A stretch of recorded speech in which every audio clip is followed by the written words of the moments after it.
Hello everyone, here I am back with another video lecture. और आज हम जिस चीज़ पे बात करें वो डिटर्मिनेंट्स हैं, टाइप्स हैं, इफेक्ट्स हैं स्ट्रेचिंग के इंटरवेंशन की वजह से। ठीक है, तो सबसे पहले डिटर्मिनेंट्स पे बात करते हैं। हमारे पास इन्होंने बहुत अच्छा टेबल हमारे पास बनाया हुआ है जिसमें उन्होंने सारे डिटर्मिनेंट्स को कवर अप कर दिया। ठीक है, सबसे पहले अलाइनमेंट है, फिर स्टेबलाइजेशन है, इंटेंसिटी है स्ट्रेच की, ड्यूरेशन है स्ट्रेच का, स्पीड है स्ट्रेच की, फ्रीक्वेंसी है स्ट्रेच की, मोड है स्ट्रेच का। ठीक है, सबसे पहले हमारे पास अलाइनमेंट आ जाती है। अब आपकी लिम्ब की पोजीशन ऐसे होनी चाहिए कि एक तो आपकी स्ट्रेच फोर्स अच्छे से लग रही हो, ठीक है। दूसरा ऐसा होना चाहिए कि जिन मसल ग्रुप्स को आप टारगेट करना चाह रहे हो, ठीक है, वो सारे मसल ग्रुप्स या उनकी स्ट्रेचिंग हो। ठीक है, फॉर एग्जाम्पल अगर आप कहते हो कि आप सिर्फ बाइसेप को अलग से स्ट्रेच करना चाह रहे हो, ठीक है, तो आप क्या करते हो, आप सीधे एक्सटेंशन में लेके जाओगे और पीछे की तरफ, और आप क्या कर दोगे, इसको स्ट्रेच कर दोगे। लेकिन एक्सटेंशन में लेके जाओगे शोल्डर की और वहाँ पे आप स्ट्रेच करोगे। लेकिन अगर आप करना चाहते हो कि हमारे पास ग्रुप्स को आप टारगेट करना चाह रहे हो, एक्सटेंसर्स को टारगेट करना चाह रहे हो, या आप ये कहते हो कि मैं एल्बो पे प्रोनेटर्स और सुपिनेटर्स को इकट्ठा टारगेट करना चाह रहा हूँ। ठीक है, सो जो प्रोनेटर्स है हमें पता है क्या, कौन से प्रोनेटर, टीडीज, प्रोनेटर क्वाड्रेटर्स सारे। ठीक है, तो आप क्या करोगे, आप उसको प्रोनेशन में जाके तब आप उसको स्ट्रेच दोगे। ठीक है, इस तरह आप सुपिनेटर्स पे करोगे तो सुपिनेटर्स पे स्ट्रेच दोगे। ठीक है, लेकिन आपकी जो पोजीशनिंग और अलाइनमेंट है वो होनी ऐसी चाहिए कि आप जब स्ट्रेच दे रहे हो तो उसकी एक करेक्ट पोजीशनिंग होनी चाहिए। ठीक है, फिर आप सेकंड बात ये कर रहे हो कि स्टेबलाइजेशन। अब हमने फिक्स्ड किया one side attachment of the muscles as the stretch force is applied to the other bony attachment. ठीक है, एक साइड को आपने ऐसे फिक्स करना है, ऐसे स्टेबलाइज करना है कि लाइक आप दूसरी साइड पे जब आप स्ट्रेच दे रहे हो तो इसकी फर्दर मूवमेंट ना हो, या इसकी वजह से कॉम्प्रोमाइज ना हो हमारे पास मूवमेंट, या वो कंपनसेट ना कर दे। ठीक है, आपको स्ट्रेच ही ना आए और आप समझ रहे हो स्ट्रेच आ रहा है, लेकिन आपकी स्टेबलाइजेशन ही इतनी अच्छी नहीं थी कि हो सकता है पेशेंट को स्ट्रेच ही ना आया हो। ठीक है, स्टेबलाइजेशन ही हो गई। फिर आपके पास आ जाती है इंटेंसिटी। इंटेंसिटी स्ट्रेच की सिंपली ये है कि आपका मैग्नीट्यूड कितना है। ठीक है, आप कितने मैग्नीट्यूड के साथ उसकी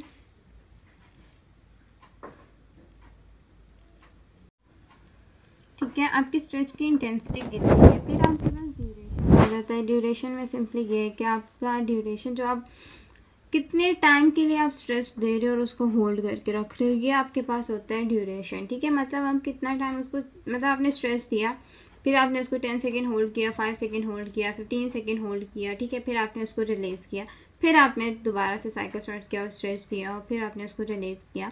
तो वो जो स्ट्रेच देने का टाइम था बीच में 10, 15, 20, जिस जो भी ड्यूरेशन आपने सेट किया वो ड्यूरेशन था स्ट्रेच का। फिर स्पीड आ जाती है, लाइक आपकी कितनी स्पीड के साथ आप दे रहे हो, स्लो है, साइक्लिक है, बैलिस्टिक है, सही एकदम से दे दिया आपने। ठीक है, ये सारी चीज़ें। फिर आपके पास क्या है कि और स्ट्रेच की स्पीड का मतलब ये होता है कि आपने स्टार्ट कैसे किया, लाइक आपने एकदम से स्ट्रेच दिया है सडन, आपने मतलब आपने आहिस्ता आहिस्ता स्ट्रेच दिया उसको। ठीक है, आहिस्ता आहिस्ता, या फिर आपने मतलब यही बात है। ठीक है, फिर आपके पास आ जाती है फ्रीक्वेंसी, लाइक कितने सेशंस दिए हैं स्ट्रेचिंग के, कितने सेशंस दे रहे हैं पर डे पर वीक, इस पर डिपेंड कर रहे हैं। ठीक है, फिर मोड आ जाता है आपके पास, स्टैटिक दिया आपने, बैलिस्टिक दिया आपने, साइक्लिक दिया है। ठीक है, कितने किस तरह से दिया है, ये सारी चीज़ें आपके पास आ जाती है मोड। ठीक है, अच्छा, अब साथ ही उन्होंने एक टेबल बनाया जिसमें हमारे पास स्ट्रेचिंग की टाइप्स को उन्होंने बताया हुआ। ठीक है, ये सारी स्ट्रेचिंग की टाइप्स है जिनको हम डिस्कस करते हैं। वैसे इसका डिटेल लेक्चर ऑलरेडी चैनल पे मौजूद है, आप वो भी देख सकते हो। ठीक है, तो हमारे पास जो टाइप्स हैं वो आ जाती है सबसे पहले स्टैटिक। स्टैटिक का मतलब ये स्ट्रेच दिया और वहीं पे रोक के रखा है। साइक्लिक रिपीटेटिव स्ट्रेच, दिया छोड़ा, दिया छोड़ा, दिया छोड़ा, मतलब दिया रिलैक्स, फिर दिया फिर रिलैक्स, फिर दिया फिर रिलैक्स, इसी तरह से। ठीक है, फिर बैलिस्टिक पे आ जाते हैं आपने। बैलिस्टिक में ये होता है कि आप एकदम से सडन से आप स्ट्रेच दोगे। ठीक है, फिर रिलैक्स, फिर सडन स्ट्रेच, फिर रिलैक्स, फिर सडन स्ट्रेच, फिर रिलैक्स। पीएनएफ की स्ट्रेचिंग का मतलब ये है कि ये वो स्ट्रेचिंग होती है जिसमें हम प्रोप्रियोसेप्शन पे ज़्यादा काम कर रहे हैं। फॉर एग्जांपल हम माइंड को ये एफरेंट सिग्नल सेंड कर रहे हैं, सेंसरी सिग्नल सेंड कर रहे हैं कि हमारे पास हमने ये मूवमेंट इतनी इंक्रीज करनी है, तो आपका एफरेंट सिस्टम जब काम कर रहा है तो वहाँ पे आपके पास आ जाती है प्रोप्रियोसेप्शन। ठीक है, तो प्रोप्रियोसेप्शन न्यूरोमस्कुलर फैसिलिटेशन का ये प्रोसीजर है कि मतलब सिंपली आप सीधा सीधा प्रोप्रियोसेप्शन क्या होती है हमारे पास, यही बात है ना कि जॉइंट जिस तरह पोजीशन है वो मुझे मेरा सेंस, वो जॉइंट खुद बताए, जॉइंट खुद ब्रेन को बताए कि मेरे पास अभी किस पोजीशन में। फॉर एग्जांपल आप आइज क्लोज करो और आप कहो कि मैं अपनी फिंगर्स को, मतलब फिंगर्स को कहाँ पे रखूँ, या फिंगर को फ्लेक्शन में लेके जाता हूँ, ठीक है। और आप कहते हो फ्लेक्शन में, अब आप खुद देखो कि आपको पता है आपकी आइज क्लोज है, आप सेंसरी स्टिमुलस नहीं मिल रहा, लेकिन आप क्या कर रहे हो कि आपको ये पता चल रहा है कि प्रोप्रियोसेप्शन के थ्रू कि वो फ्लेक्शन में ही है, अभी एक्सटेंशन में नहीं गई है, ठीक है।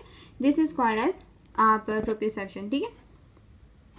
फिर आपके पास मैनुअल स्ट्रेचिंग आ जाती है। मैनुअल स्ट्रेचिंग का मतलब ये है कि जो स्ट्रेच आप खुद देते हो, ठीक है, आप दे रहे हो, आप थेरेपिस्ट दे रहे हो, ठीक है, या आप पेशेंट जो है वो या कोई और पर्सन उसको दे रहा है स्ट्रेच, ठीक है, पेशेंट को। मैकेनिकल स्ट्रेचिंग ये होती है कि किसी इक्विपमेंट के थ्रू, किसी इंस्ट्रूमेंट के थ्रू आप क्या कर रहे हो, स्ट्रेच दे रहे हो। फिर थर्ड क्या है हमारे पास, सेल्फ स्ट्रेचिंग, पेशेंट अपने आप को खुद स्ट्रेच कर रहा है, ठीक है। फॉर एग्जांपल मैं कहती हूँ कि उसने अपनी एल्बो की फ्लेक्शन या एक्सटेंशन को उसने इंक्रीज कराना है, तो वो खुद अपने दूसरे हाथ से अपने जो हाथ अफेक्टेड है उस पर स्ट्रेच देगा, ठीक है। पैसिव स्ट्रेचिंग ये होती है कि आप दे रहे हो स्ट्रेच, लेकिन आप उसको कोई काम नहीं है पेशेंट का, खुद आप सिर्फ उसको स्ट्रेच दोगे। एक्टिव स्ट्रेचिंग ये है कि पेशेंट खुद एक्टिव मूवमेंट करेगा, ठीक है, या एक्टिव स्ट्रेचिंग करेगा, आप नहीं दोगे, ठीक है, ये इसकी बात होती है, ठीक है। फिर ये सारी टाइप्स होगी हमारे पास, ठीक है। हम नीचे चलते हैं, देख लेते हैं अगर इनमें कोई और डिटेल ज़्यादा है, ठीक है। ओके, अब ये हमारे पास पिक्चर है, इसमें साफ नज़र आ रहा है कि हमारे पास अलाइनमेंट का कितना बड़ा है, ठीक है। फॉर एग्जांपल जो इन्होंने फर्स्ट वाली दिखाई दी जिसको ए कहा है, वो एक करेक्ट अलाइनमेंट है। क्यों? क्योंकि हमारे पास वहाँ पे कंपनसेशन नहीं आ रही, वहाँ पे बॉडी एक सीधी एक ही लाइन में हमारे पास है, ठीक है, लाइक एक ही सीक्वेंस में हमारे पास आ रहा है, ठीक है। कोई पोस्चर हमारे पास डिस्टर्ब नहीं हुआ, कोई पेल्विस जो है हमारे पास बैकवर्ड मूव नहीं किया, किसी चीज़ ने कंपनसेट नहीं किया हुआ, ठीक है। लेकिन जो सेकंड पोस्चर है वो इनकरेक्ट इस वजह से है कि एक तो एंटीरियर पेल्विक टिल्ट आ रहा है उसमें, ठीक है, हाइपर एक्सटेंशन आ रही है लंबर स्पाइन की, एबडक्शन हो रही है हिप की, ये सारी चीज़ें। तो ये हमारे पास क्या होगी कि करेक्ट अलाइनमेंट हमारे पास डिसरप्ट हो रही है। तो ये हमारे पास वैसे रेक्टस फेमोरिस की स्ट्रेचिंग होती है, ठीक है, ये रेक्टस फेमोरिस की स्ट्रेचिंग की बात की है, जो हमारे पास कॉर्ड मसल है, ठीक है। तो हमारे पास लेकिन उसको अलग से मैंने बताया हुआ कि मतलब इस तरह से उसकी अलाइनमेंट होती है, ठीक है। फिर हम आ जाते हैं स्टेबलाइजेशन पे, ठीक है। अब स्टेबलाइजेशन, अगर मैं ये भी इन्होंने एक करेक्ट अलाइनमेंट की एग्जांपल दी हुई है, लाइक एग्जांपल इन्होंने कहा है कि अगर एक फुल अलाइन में है, ठीक है, तो सर्वाइकल और थोरेसिक वर्टिब्रा एक करेक्ट अलाइनमेंट में है, तो हमारे पास एक फ्लेक्शन जो है वो ज़्यादा अच्छे से इंक्रीज होगी एज़ कम्पेयर टू, उस पर स्ट्रेस ज़्यादा आएगा एज़ कम्पेयर टू कि उसकी अलाइनमेंट अच्छी नहीं है, या फॉरवर्ड हेड है, राउंडेड स्पाइन हुई हुई है, ठीक है, तो इस वजह से, ठीक है। अब हमारे पास आ जाती है स्टेबलाइजेशन। अब उस देखें यहाँ पे वो स्ट्रेच दे रहे हैं कॉर्ड्स का हमारे पास स्ट्रेच आ रहा है, लेकिन उन्होंने क्या किया, जो उसका प्रॉक्सिमल या जो हम कहते हैं कि हमारे पास जो प्रॉक्सिमल सेगमेंट है, जब आपने नी की फ्लेक्शन इंप्रूव करानी है, जहाँ पे प्रॉक्सिमल सेगमेंट है, जहाँ पे उन्होंने थेरेपिस्ट ने दूसरा हाथ रखा हुआ है, ठीक है, उसने क्या किया, पेल्विस को स्टेबलाइज किया हुआ है, ठीक है, और फिर क्या कर रहा है, वो फ्लेक्शन को इम्प्रूव कर रहा है, ठीक है। ये हमारे पास नी की फ्लेक्शन को इंक्रीज करने के लिए है, ठीक है। फिर इसी तरह यहाँ पे अगर सेल्फ स्ट्रेच आप देना चाह रहे हो कॉर्ड्स को, तो उसमें भी ऐसे ही स्टेबलाइज करोगे। आप फुट को आपने किस पे रख दिए कि आपने किसी स्टूल वगैरह पे रखा है और फिर आपने स्ट्रेच दिया, तो हमारे डिस्टल सेगमेंट जो था वो स्टेबलाइज हो गया और आराम से आप प्रॉक्सिमल सेगमेंट पे काम कर सकते हो। फिर हमारे पास आ जाता है इंटेंसिटी, स्ट्रेंथ, ये सारी चीज़ें हम कर चुके हैं, तो इन पे इतनी डिटेल में नहीं जाएंगे क्योंकि ऑलरेडी मैं डिस्कस कर चुकी हूँ अपने लेक्चर्स में, ठीक है। ओके, ये इन्होंने कुछ कंसिडरेशंस दी हुई है हमारे पास सेलेक्ट करने के लिए मेथड स्ट्रेचिंग का, जिस पर उन्होंने सबसे पहली चीज़ बताई है कि हमारे पास सारे जो रिजल्ट होता है वो आपकी एग्जामिनेशन पे डिपेंड कर रहा है। व्हाट टिश्यूज आर इन्वॉल्व, कौन से इम्पेयर्ड हुई है मोबिलिटी, ये फिर आपने देखना है is there an evidence of pain और इन्फ्लेमेशन, तो नहीं कोई evidence, how long has the hypomobility existed, ये क्वेश्चंस है ना जिस पे आपने सेलेक्ट करना है मेथड को, ठीक है। What is the stage of healing of restricted tissues, what form of stretching have been implemented, मतलब कौन सी स्ट्रेचिंग आपने इम्प्लीमेंट की पहले, ठीक है, और कैसा पेशेंट ने रिस्पॉन्ड किया उसके ऊपर, कोई अंडरलाइन डिजीज़ तो नहीं है जिसकी वजह से जो हमारे पास है चॉइस ऑफ स्ट्रेचिंग इफेक्ट हो सकती है, ठीक है। कोई ऐसी एबिलिटी तो नहीं है कि वो एक्टिवली पार्टिसिपेट ही नहीं कर सक रहा, या कोई ऐसा है कि हमारे पास कोई इशू हो, ठीक है।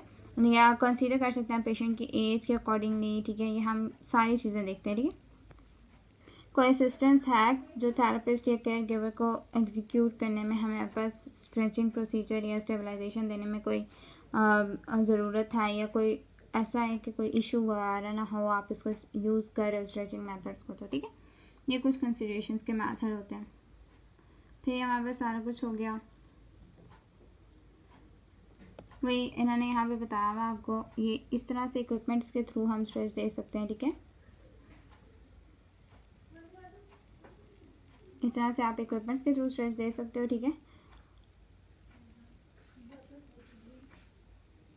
बेसिकली ऑर्थोसिस है ना ये हमारे पास, इनको orthosis joint active system orthosis कहते हैं, और ये हमारे पास जो होते हैं ना हम यूज़ करते हैं स्टैटिक स्ट्रेच देने के लिए।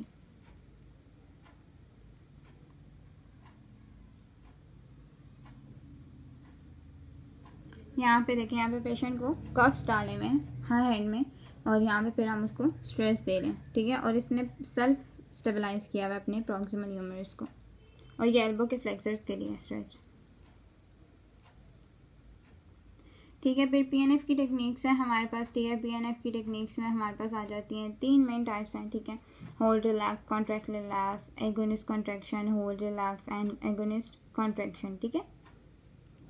होल्ड रिलैक्स और कॉन्ट्रैक्ट रिलैक्स है सबसे पहले। इसमें सिंपली अब मैं ये बताती हूँ आपको कि हमारे पास क्या होता है कि पहले हमने प्री स्ट्रेच दिया, फिर उसको एंड रेंज पे लेके गए, और फिर हमने आइसोमेट्रिक कॉन्ट्रैक्शन। फॉर एग्जांपल मैं कहती हूँ कि पेशेंट की सबसे पहले सडन स्ट्रेच दिया, मैंने उसको स्ट्रेच दिया, ठीक है। फिर मैंने उसको कहा कि आप अपनी एंड रेंज जहाँ तक आप लेके जा सकते हैं वहाँ तक ले जाओ, ठीक है। जैसे वो लेके जाएगा, फिर मैं उसके बाद वहाँ से आगे या आप वहाँ से आगे मूवमेंट को आइसोमेट्रिकली रेजिस्ट करूँगी। आइसोमेट्रिक कॉन्ट्रैक्शन के लिए मैं वहाँ पे उसको रेजिस्ट करूँगी। आइसोमेट्रिक कॉन्ट्रैक्शन होती है जिसमें लेंथनिंग चेंज नहीं हो रही, ठीक है, जिसमें लेंथ हमारे पास चेंज नहीं होगी, हम कॉन्ट्रैक्ट करेंगे सिर्फ मसल को, ठीक है। तो यहाँ पे हमारे पास हम वॉलंटरी रिलैक्सेशन करा रहे होते हैं। फिर उसके बाद क्या होता है, आप फिर उसको रिलैक्स छोड़ोगे, उसके बाद फिर दोबारा से आप करोगे, यही सीक्वेंस हमारे पास चलता रहता है। और इस तरह एंड रेंज इम्प्रूव, हर एक साइकिल के बाद एंड रेंज थोड़ी इम्प्रूव होती जाएगी, ठीक है। ये होती है हमारे पास होल्ड रिलैक्स। कॉन्ट्रैक्ट रिलैक्स का ये है कि हमारे पास कॉन्सेप्ट सारा प्रोसीजर सेम है, ठीक, सिर्फ आपने आइसोटोनिक कॉन्ट्रैक्शन देनी है। यहाँ पे आपकी क्या होगा कि सिर्फ आपने रेजिस्टेंस नहीं करनी बल्कि पेशेंट को परफॉर्म भी करने देनी है मूवमेंट, ठीक है। आपने उसको लेंथनिंग में जाने देना है। ये हमारे पास होती है आइसोटोनिक कॉन्ट्रैक्शन, और ये सेम प्रोसीजर है, प्री स्ट्रेच दिया, एंड स्ट्रेच हुई, फिर एंड रेंज हुई, फिर आइसोटोनिक कॉन्ट्रैक्शंस आ गई, ठीक है। और 5 to 10 सेकेंड आपका होल्ड आता है, ठीक है।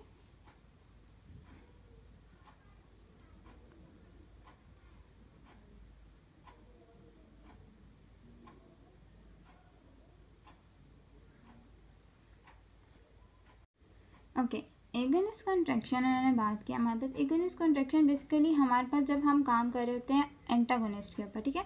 फॉर एग्जांपल हमारे पास रेंज लिमिट हो रही है फ्लेक्सर्स के एल्बो के, लेकिन मैं काम किस पे करूँगी, एंटागोनिस्ट, मतलब किस पे आप काम करोगे, ट्राइसेप्स पे। क्यों? क्योंकि आप रेंज को, क्योंकि उसकी तो ऑलरेडी रेंज लिमिट है, ठीक है। तो आप क्या काम करते हो, आप काम करते हो एगोनिस्ट, या आप काम करते हो हिप एल्बो के फ्लेक्सर्स के ऊपर, ठीक है। ये इस तरह से आप मूवमेंट करते हो, कंसेंट्रिकली कॉन्ट्रैक्ट कराते हो, और फिर मसल जो होता है ऑपोजिट जो होता है ना, वो रेंज लिमिटिंग उसकी इंक्रीज हो जाती है, ठीक है।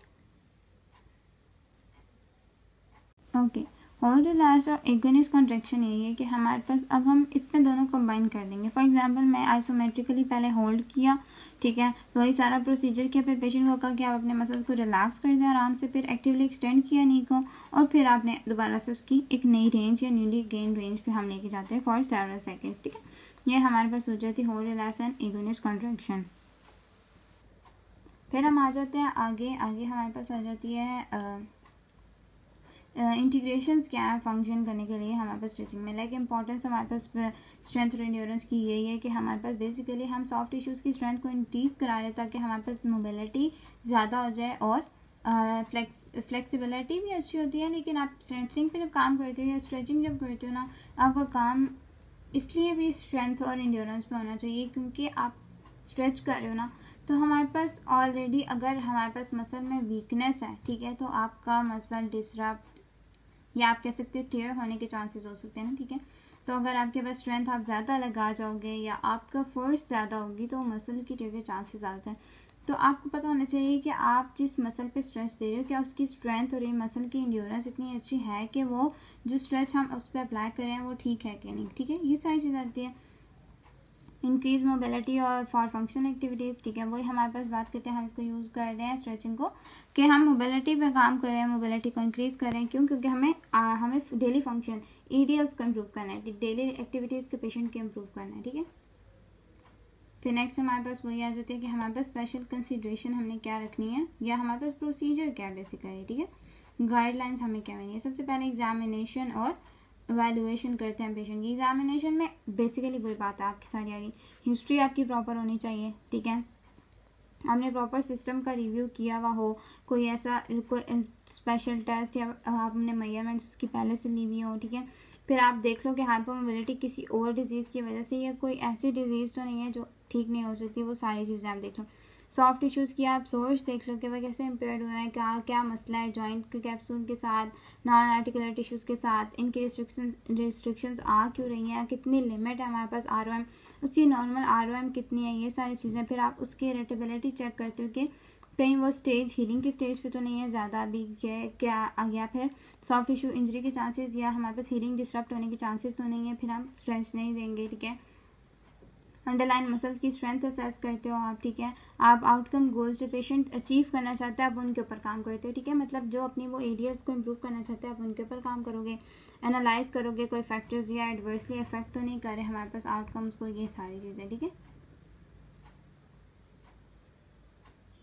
फिर आप प्रिपरेशन करते हो स्ट्रेचिंग के लिए, लाइक आप सारे रिव्यू करते हो गोल्स वगैरह को, फिर स्ट्रेचिंग टेक्निक्स कौन सी लगानी है, फिर पेशेंट को वार्म अप किया और लोकल हीट देके या लो इंटेंसिटी एक्सरसाइज करा के वार्म अप करके पेशेंट को, ठीक है। फिर हमारे पास आप क्या कर सकते हो, आप हॉट पैक वगैरह भी लगा सकते हो, ठीक है, वार्म अप करने के लिए, ठीक है। आप पेशेंट को फिर कंफर्टेबल स्टेबल पोजीशन में डालते हो, ठीक है। और स्ट्रेच की डायरेक्शन जाहिर सी बात है हमारे पास हमें पता अपोजिट डायरेक्शन होती है जो जॉइंट की होती है या मसल की रिस्ट्रिक्शन जहाँ पे आ रही होती है, ठीक है। फिर आप एक्सप्लेन करते हो उसको सारा प्रोसीजर पेशेंट को, फिर फ्री करते हो जहाँ पे एरिया स्ट्रेच है, जहाँ पे आपने स्ट्रेच देना है वहाँ पे क्लॉथिंग वगैरह स्प्लिंट्स वगैरह बैंडेजेस सब कुछ रिमूव कर देते हो और फिर आप पेशेंट को प्रॉपरली रिलैक्स करके फिर आप उसकी टॉलरेंस के हिसाब से उस पर स्ट्रेच अप्लाई करते हो, ठीक है। फिर हमारे पास क्या आ जाती है कि एप्लीकेशंस कैसी है मैनुअल स्ट्रेचिंग की या मैनुअल आप अप्लाई कैसे करते हो, आप स्लोली स्टार्ट करते हो फ्री रेंज से, ठीक है। फिर आप एरिया को ग्रास्प करते हो प्रॉक्सिमल और डिस्टेंस जॉइंट्स पे, ठीक है। मोशंस को जिस तरह आपने परफॉर्म कराना है, जहाँ पे परफॉर्म कराना है उसके अकॉर्डिंगली आप स्टेबलाइज करते हो या प्रॉक्सिमल या डिस्टेंस सेगमेंट को, ठीक है। फिर आप क्या करते हो कि स्ट्रेच करते हो और मल्टी जॉइंट्स पे काम करना तो मल्टी जॉइंट्स पे काम करना स्टार्ट कर दो, उससे क्या स्ट्रेच किया यही रेंज लिमिट पे। फिर आप अगर हमारे पास देख रहे हो कि आप जो प्री स्ट्रेच पोस्ट स्ट्रेच वगैरह या प्री स्ट्रेच दे रहे हो, आइसोमेट्रिक कंडक्शन दे रहे हो वो प्रॉपर हैं कि नहीं, ग्रेड 1 की मोबिलाइजेशन आप अप्लाई कर सकते हो, आप अवॉइड करने के लिए जॉइंट की कंप्रेशन ड्यूरिंग स्ट्रेचिंग, ठीक है। फिर आप अप्लाई कर सकते हो लो इंटेंसिटी स्ट्रेच सस्टेन उसमें, ठीक है। फिर आप मेंटेन कर सकते हो स्ट्रेच। फिर हमारे पास आ जाता है कि हम जेंटली मेंटेन कर लेते हैं स्ट्रेच को, ठीक है, 30 सेकेंड्स के लिए। 30 सेकेंड्स लिमिट है हमारे पास, उससे ज़्यादा भी कर सकते हो कम भी कर सकते हो, लाइक 10 सेकेंड्स भी हो सकता है, 5 सेकेंड्स भी हो सकते हैं, जितनी पेशेंट की टॉलरेंस है, ठीक है। फिर आप ग्रेजुअली रिलीज़ करते हो स्ट्रेच फोर्स को, फिर अलाउ करते हो पेशेंट को रिलैक्स करने के लिए, ठीक है। फिर आप इतना करते हो कि बस हमारे पास पेशेंट की टॉलरेंस के अकॉर्डिंग ही रहे, ठीक है, लाइक आप ज़्यादा स्ट्रेच नहीं देते हो, ठीक है, हाँ क्या उसको पेन वगैरह ना हो, ठीक है। और आप उसके बाद स्ट्रेच के बाद स्लाइटली मसाज वगैरह करके ना तो आप उसको रिलीज़ भी कर सकते हो, ठीक है, लाइक पेन वगैरह ना हो, ठीक है। आफ्टर स्ट्रेचिंग वही आप कोल्ड की एप्लीकेशन कर दो ताकि हमारे पास मसल सोइनेस ना हो पोस्ट स्ट्रेच, ठीक है। फिर आप ऊपर से क्योंकि माइक्रो ट्रॉमाज आ रहे होते हैं ना हमारे पास स्ट्रेचिंग की वजह से, तो आप उसको कूल कर सकते हो, ठीक है। और हमारे पास हो सकती है कि आप कौन सी टाइप की स्ट्रेचिंग दे रहे हो इसके रिगार्डलेस आप स्लाइटली ROMs करा सकते हो, ठीक है, पेशेंट को, ठीक है, स्ट्रेंथनिंग करा सकते हो, ठीक है, आप साथ साथ थोड़ी बहुत, ठीक है, और उस पर काम कर सकते हो, आप बैलेंस पे काम कर सकते हो पेशेंट के, और स्ट्रेंथ कर सकते हो आप एंटागोनिस्ट मसल्स को, ताकि वो न्यू रेंज में हमारे पास ईजिली जा सके। ठीक है, प्रिकॉशंस यही हो सकती हैं कि आप एक तो पैसिवली जो होता है हमारे पास फोर्स जो होती है ना जॉइंट पे, हम क्योंकि हम इतना ज़्यादा नहीं डाल सकते ना, ठीक है, तो इतनी डालो कि जितने उसकी नॉर्मल रेंज ऑफ मोशन है उतनी बस काफ़ी है। ठीक है, ज़्यादा एक्सटेंड ज़्यादा नहीं करनी। ठीक है, क्योंकि हम ज़्यादा डैमेज नहीं कर सकते। ठीक है, एक्स्ट्रा हमने बहुत ध्यान से काम करना होता है उन पेशेंट्स पे जिनमें ऑस्टियोपोरोसिस है, जिनमें कोई प्रोलॉन्ग बेड ऐसे डिजीज़ है जिसमें बहुत बेड रेस्ट चाहिए हमें, एजिंग है, स्टेरॉइड्स लेता है पेशेंट, कॉर्टिकोस्टेरॉइड्स पे है तब। ठीक है, और फिर हम प्रोटेक्ट करते हैं जो हमने न्यूली अब अभी नए नए फ्रैक्चर्स जो हैं वो यूनाइट हुए हैं। ठीक है, फ्रैक्चर के बाद हमारे पास ठीक हुआ है। ठीक है, फ्रैक्चर साइड्स अभी नए नए हैं तो तब भी हम बहुत ध्यान से करते हैं। ठीक है, रिगरस स्ट्रेचिंग को हम बिल्कुल अवॉइड करते हैं, ज़्यादा बिल्कुल कहीं पे भी ज़्यादा काम करते हैं। हाई इंटेंसिटी यूज़ कर सकते हैं लेकिन फिर वो शॉर्ट ड्यूरेशन के साथ करते हैं। ठीक है, इंटेंसिटी ड्यूरेशन फ्रिक्वेंसी पे बहुत ध्यान से काम करते हैं, इनको बहुत अच्छे से एडजस्ट करना पड़ता है। ठीक है, ये पेशेंट टू पेशेंट चीज़ें वेरी करी होती हैं तो आप उस पेशेंट के अकॉर्डिंगली इन चीज़ों को एडजस्ट करते हैं। ठीक है, स्ट्रेचिंग को अवॉइड करते हैं जहाँ पे एडिमा वगैरह, क्योंकि एडिमा जो होता है वो हमारे पास इरिटेशन वगैरह कॉज कर सकता है। ठीक है, पेन का इंक्रीज़ कर सकता है, और ओवर स्ट्रेचिंग को बिल्कुल अवॉइड करते हो आप। वीक मसल्स पे कभी भी ओवर स्ट्रेच, वीक मसल्स पे तो आप देते ही नहीं हो स्ट्रेच सबसे पहली बात। ठीक है, ओवर स्ट्रेचिंग तो बात है। ठीक है, फिर कुछ कॉमन एरर्स और पोटेंशियल प्रॉब्लम्स आ सकते हैं, जैसे आप कहते हैं बैलेंस स्ट्रेचिंग एक्टिविटीज़ है। ठीक है, अगर आपने पूरा सेलेक्टेड ही आपने अच्छी से नहीं की, सेलेक्ट ही आप सही नहीं कर सके, ठीक है, और आपकी पोजीशनिंग ठीक नहीं है, तो ये भी हमारे पास कॉज कर सकती है क्या, एरर्स या प्रॉब्लम स्ट्रेचिंग के बाद। ठीक, वार्म अप सही नहीं हुआ हुआ पेशेंट, तो ये भी हमारे पास फ्लेक्सिबिलिटी का अफेक्ट कर सकता है। फिर आप इनफेक्टिव स्टेबलाइजेशन होगी तो उस केस में भी जाहिर सी बात है हमारे पास होगा, इशू आएगा, प्रॉब्लम्स आएंगी, हमारे पास सेल्फ प्रिकॉशन सही से नहीं है। ठीक है, तो और क्या हो सकता है, बैलिस्टिक स्ट्रेचिंग को आप यूज़ कर रहे हो तब भी, क्योंकि आप बहुत सडन स्ट्रेच दे रहे हो, बहुत स्ट्रॉन्ग इंटेंसिटी के साथ दे रहे हो, तो ये भी हो सकता है। ठीक है, दूसरा आपके पास इंटेंसिटी आप बहुत तेज़ कर रहे हो तो जाहिर सी बात है ये गलत है कि आप बिल्कुल, जाहिर ने फ्रेज बताया हुआ नो पेन नो गेन वाला, लेकिन यहाँ पे ये अप्लाई नहीं होता। ठीक है, फिर हमारे पास आ जाते हैं कि अब नॉर्मल बायोमैकेनिक्स, जाहिर सी बात है पेशेंट की बायोमैकेनिक्स ठीक से नहीं है, वो सही से उसकी आपने पोजीशन नहीं बनाई। ठीक है, या सही से आपने उसकी क्या कहते हैं कि आपने स्ट्रेचिंग के लिए उसकी लाइक प्रॉपर अनसेफ स्ट्रेचेस दे रहे हो। ठीक है, आप ऐसे केसेस में फिर इनसफिशिएंट इन्फॉर्मेशन है, लाइक एज रिलेटेड डिफरेंसेस है हमारे पास, जाहिर सी बात है हमें पता है कि एज से लेके एज में हर एज के हिसाब से हमारे पास चेंजेस आ रहे हैं बॉडी में। ठीक है, तो हम लोग क्या करें कि हम उसके अकॉर्डिंगली एज के अकॉर्डिंगली काम करें। ठीक है, अब कुछ स्ट्रेटजीज है जो इसको कम कर सकती हैं, लाइक आप कह सकते हो कि आप प्री पैकेज, लाइक आप ये कह सकते हो सेफ्टी का प्रॉपर रख सकते हो पेशेंट को, आप कह सकते हो उसके साथ कम्युनिकेशन के साथ एडजस्ट कर सकते हो कि आपने इस तरह से ये काम करना है। ठीक है, अप टू डेट रह सकते हो करंट एक्सरसाइज प्रोग्राम से। ठीक है, आप बेहतर क्लास आप वीडियो बना सकते हो। ठीक है, आप विजुअली आप उसको पेशेंट को दिखा सकते हो या देख सकते हो। ठीक है, आप मॉडिफाई कर सकते हो एक्सरसाइजेस को। ठीक है, आप रिस्क फैक्टर्स को एलिमिनेट कर सकते हो। ठीक है, आप फ्लेक्सिबिलिटी जो होती है मेंटेन करने के लिए आप बैलेंस के लिए बैलेंस की मोबिलिटी पे काम कर सकते हो। ठीक है, लाइक बैलेंस और मोबिलिटी पे काम कर सकते हो एंटागोनिस्ट पे। ठीक है,